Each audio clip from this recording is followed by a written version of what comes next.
ndi umukristo niwe nashaka nakwigisha ukumva ko ndi umukristo. Abantu benshi rero baribesha kubera ko babigishije ibyo babigishije nibyo bafashe. Yesu niwe wabanje kwambara benuku, kwikwiza kwambara benuku. Ikibazo cyo kwambara ng'Abisilamu, ikibazo n'ukukizwa. Imyambaro ndacyo bivuze kuvuga ngumbe ngabo ndabwo bindimo. Ni imyambarire yanjye njewe n'ukwambara, nabo n'ukwambara kwabo no kwizera kwabo. Njewe ndabona kwizera ngabo.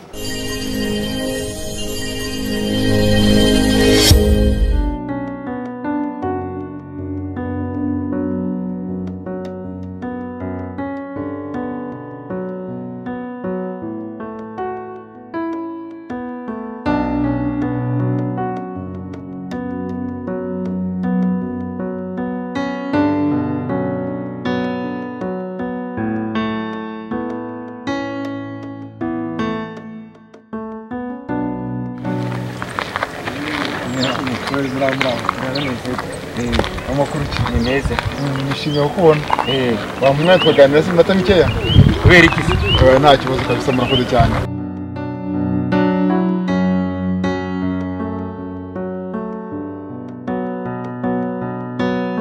urakoze cyane kumpa umwanya kugira ngo tuganire nda kibazo rwose nari ndi mu rugendo rw'ivugabutumwa nk'umumisiyoneri nk'umuntu ugenda mu nzira yamamaza ubutumwa bwa Yesu Kristo. Niyo mirimo dukora, turayigisha, dufite ishuri ryigisha abantu bifuza kuba misiyoneri. Dufite ubungubu bari mu ivugabutumwa mu bihugu bitandukanye, muri South Sudan, dufite bari muri Somalia, dufite bari muri za Kenya no mu bihugu by'Uburayi tubafitemo. Nanjye rero nk'umuntu wari mu rugendo rw'ivugabutumwa nitwa Hakizimana Alex, ndi umukozi w'Imana kandi nkaba nkora n'umurimo w'ubumisiyoneri bw'umuhamagaro kuko Imana yampamagariye kwamamaza ubutumwa bwayo bwa Yesu Kristo ku isi yose. Muye n'umuntu rero mu nzira ndeba wifunze imisatsi nk'abatalibani bo muri Afghanistan cyangwa se abasilamu, ndareba nkasanga imyenda ni ya gisilamu. Ese ko duhuye wowe uri muntu ki cyane cyane mu myemerere? Ntabwo twigisha imyemerere, twigisha ko abantu bakira Yesu Kristo. Twigisha ko abantu bakira Yesu Kristo uko waba uri kose, uko waba wambaye, uko waba usa kose. Twifuza ko wakwakira Yesu Kristo nk'umwami n'umukiza, kuko hari igihe Yesu Kristo azaza guhemba abantu bamukoreye, kandi nawe urumva ahatari igihembo hari ibindi. So rero ndashaka nanjye gukumenya, duhuriye mu nzira. Ese usengera kuwe musikiti? Ese ndimo numvuga ikinyarwanda? Ese wavukiye mu Rwanda? Uri umunyarwanda? Ndimo ndareba nkasanga iyi myambarire idasanzwe muri kino gihugu cy'u Rwanda. Ubundi uri muntu ki? Njewe rero numva baye ngo nibesheho. Ukundu nibesheho rero nuko njewe rero nambara benuko ndaba ari ukuvuga ko ndi umuyisilamu. Biratangaje ukuntu wakwambara ikanzu, ukambara sandari, ugafunga umutwe nk'abashiya, ukavuga ko utari umuyisilamu. Ibyo ni ibintu mwebwe mwishiramo. Nanje ngubajije Isilamu yaje ryari na Yesu yabayeho ryari? Kubera impamvu ngubajije ibyo, njewe ndi umukristo. Biratangaje. Uri umukristo? Yego.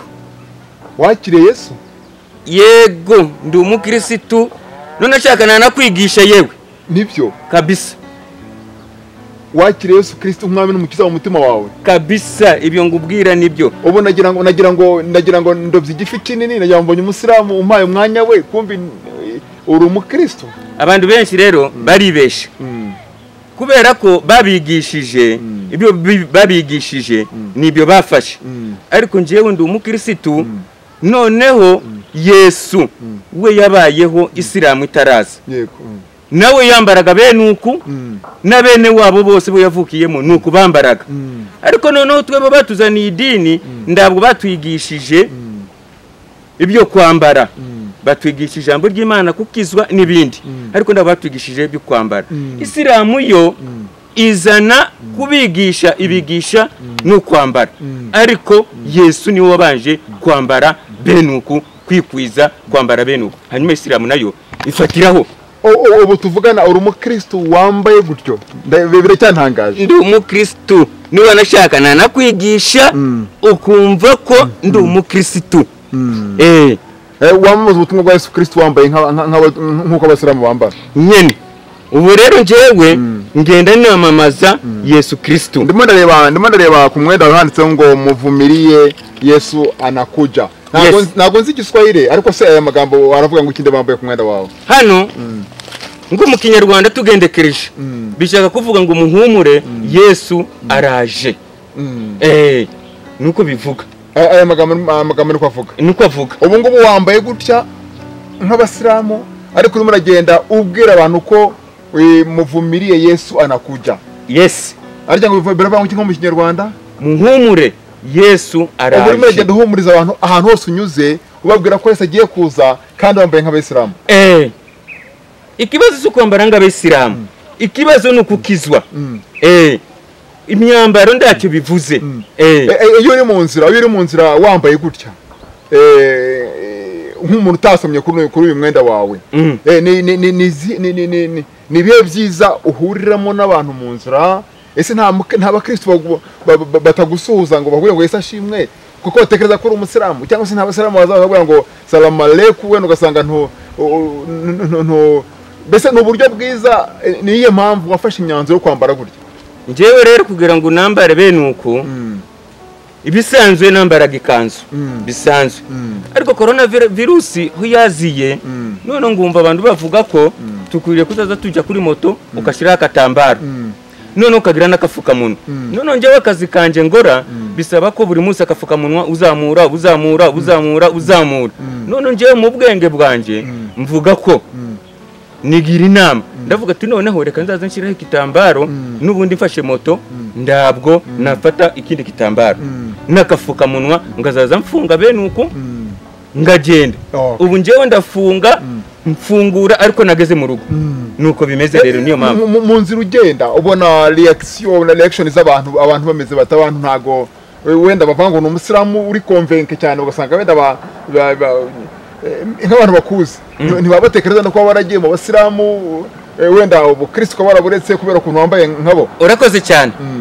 Benshi turahura abazi ko ndi umukristo bakamureke se warahinduye ndabwo cyoya ndabona hinduye kubera iki se kutubona wambaye ngo umuyisilamu cyoya ndabona hinduye. None ngababwira ngaya magambo nakubwiye ibyo kwambara uko Yesu niwe wabanjije kwambara. Abanyumva baranyumva n'abayisilamu bamwe atarabona ibyandiswe ansuhuza mu kisilamu.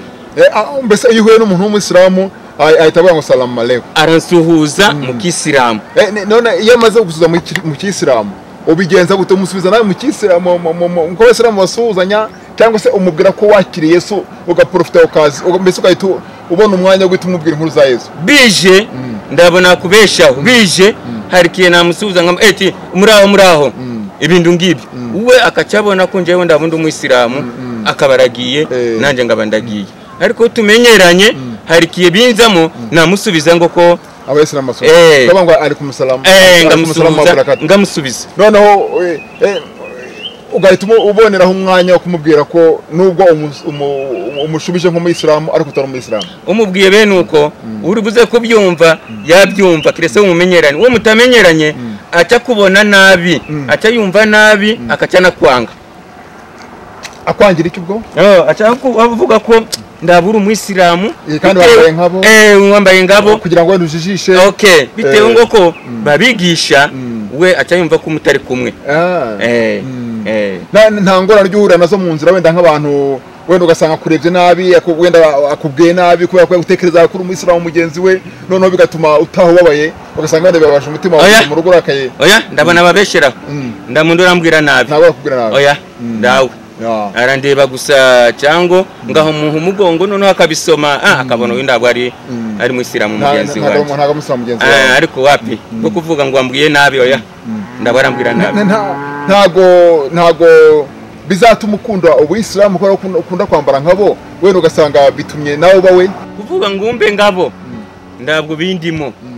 Ni imyambarire yanjye njyewe ni ukwambara nabo no kwambara kwabo no kwizera kwabo njewe ndabona kwizera ngabo ntago wakwizera nkabo oya ntago wakwizera ko Yesu ari intumwa ikiri mu mutima nuko Yesu ari umwana w'Imana kabisa kandi ntago wakwizera ko Yesu tazaza gutwara itorero rye ukomeje kwizera ko Yesu ari umwana w'Imana kandi akaza gutwara itorero rye kandi ari njewe umwamamaza ngenda mbyamamaza hanyuma nanjye nongere nsubire inyuma ndabakunda abakunzi ba Kingdom TV rero ngira ngo mubonye yuko uko abantu uko umuntu yambaye ntago ariko ari ku mutima hari abantu bacimanza ngo bamwe bambaye imyenda miremire abandi bambaye imyenda migufi abandi ntago bambaye bafunze imisatsi abandi ntago bambaye imyenda ibafashe abandi bambaye imyenda itabafashe ndagira ngo mumenye yuko abakunzi ba Kingdom TV yuko uko umuntu yambaye ntago ariko mu mutima we haba hameze so Imana yo mu ijuru niza kudutwara izareba mu mutima ntago izareba imyambaro nunanga ashobora guhura n'umuntu wiyambariye nk'uyu mugabo wenda ukamwibeshyaho utekereza wenda ko ari umusiramu kandi yakiriye Yesu Kristo umwami n'umukiza mu mutima we rero abantu baca imanza ku by'imyambarire ku byo kudefiriza usanga bamwe bavango bambaye amaherena abandi aradefirije yasize utuntu mu mutwe yashyize utuntu ku munwa yagize gute abo ntago bazajya mu ijuru Imana ntagireba kiri inyuma ku muntu Imana ireba mu mutima w'umuntu rero batunejeje kuba duhuye n'umukozi w'Imana tutari tuzi ko n'umukozi w'Imana tutatuzi yuko wenda ari umugenzi wigendera mu nzira wenda ugiye kumushyita gusara kuri uyu munsi wa gatanu ariko dusanze ari yarakiriye Yesu Kristo nk'umwami n'umukiza mu mutima we rero nuhura n'umuntu ntukazajya umucira urubanza kuko kumureba ahubwo uzajya ubanza umuganirize nyuma umenye kiri ku mutima we murakoze cyane Imana ibahe umugisha nawe rero ubu buryo wakoresheje bwo kwambara gutya ukazenguruka isi yose ukagenda mu gihugu cyacu ukagenda mu bihugu bitandukanye wambaye gutya uvuga ngo muvumiriye Yesu anakuja ni uburyo bwiza cyane kandi Imana izabiguhembera iri nivugabutumwa wakoze kandi twitonde cyangwa se kuvumira harya ngo ni iki duhumure Yesu azaza hari umunsi Yesu Kristo azaza gukuraho imibabaro azaza gukuraho agahinda azaza gukuraho ibyatubaje byose Yesu Kristo anakuja Yesu Kristo azaza mwene data rero komeza wambare gutya kandi koko ukomeze ugende mu isi yose wamamaza ubutumwa bwa Yesu Kristo murakoze cyane Imana igumugisha mfasha rero nanjye nkuko nsanze mu rugendo ndimo mvuga ubutumwa mu bice bitandukanye mu nzira zitandukanye komezanye urugendo tuendelee pamoja twamamaza ubutumwa bwa Yesu Kristo urakoze cyane wowe birarenze uramwamamaza mu magambo ukamwamamaza mu myambarire mbese birarenze isandari ikanzu wifunze umutwe hose ubu nibwo buryo bwiza cyane ukoresha kwamamaza ubutumwa bwa Yesu Kristo kandi Imana izabiguhembera rero Imana ibane nawe sawa murakoze